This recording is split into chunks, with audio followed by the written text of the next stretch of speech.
What would cause ADHD, anxiety, aggression, irritability, insomnia in a 7-year-old?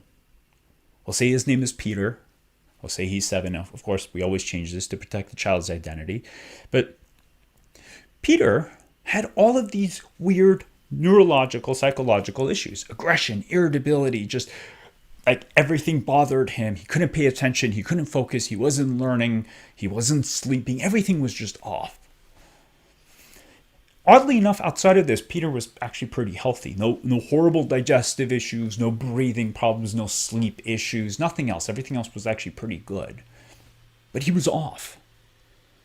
So I told Mom, like, hey, why don't we just check? Why don't we look and see what else we find? Because they were diagnosing Peter with ADHD and saying, well, he needs to be on meds because he can't pay attention. He's just a hot mess in classroom. And, other kids are getting distracted by him, like, blah, blah, blah, blah. You for the story.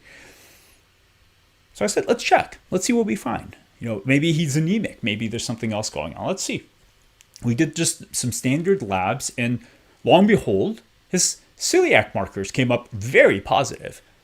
And I told Mom, I'm like, it's entirely possible that this could be causing him to behave and, be this way.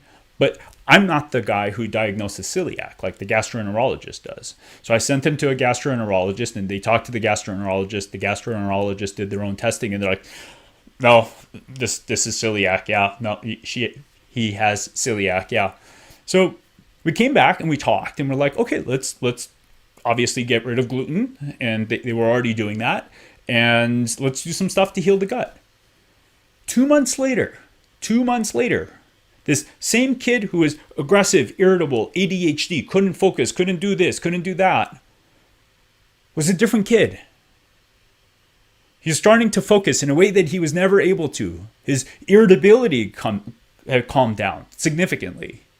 He was actually starting to sleep better.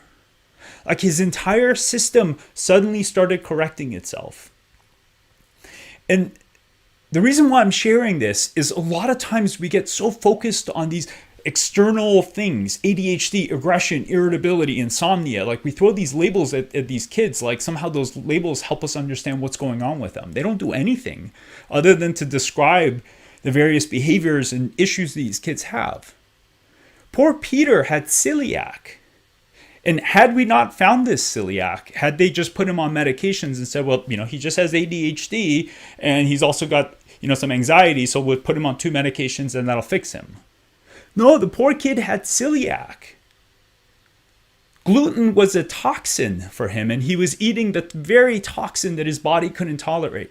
Guess what? When your entire system is that inflamed, when your gut is that inflamed, guess what becomes inflamed? This thing. Inflammation and the brain are not friends. Let me tell you that. Inflammation and the brain are not friends. The brain does not like inflammation at all. It literally screws up the pathways, the signaling pathways of the brain. It changes the brain chemistry. Because of inflammation, certain enzymes actually shut off. Literally, the brain chemistry changes because of inflammation. Forget about how the cells are not necessarily effectively connecting with one another. Do a search for sickness behavior. It's actually a very well-defined phenomenon in animal physiology. In animals, they've described this down to a T. When the animal is inflamed, when they're sick, their entire brain chemistry changes. Now, a lot of times that shows up as depression, but in some kids, it actually, weirdly enough, shows up as aggression.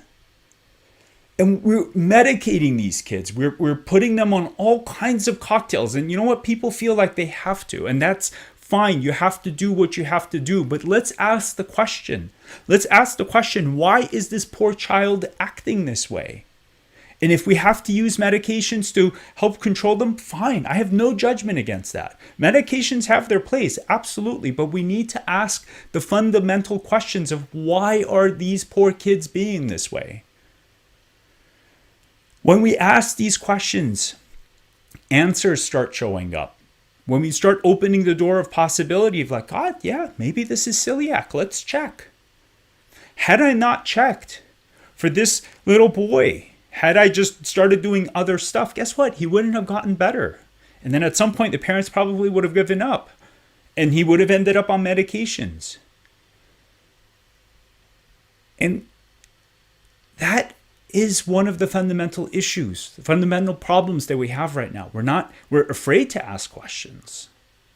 So I hope that our conversations together open up the possibility, the opportunity for us to ask questions. And through these questions, hopefully find good answers that make sense, that ultimately help the kids in significant ways. And that's what I want us to achieve together, to helping these kids in significant ways. I'm so thankful that you're part of this conversation in this community. And I really look forward to all the doors of possibility we can open up together for all the kids out there, around the world, certainly in this country. So thank you for watching. This is Dr. K.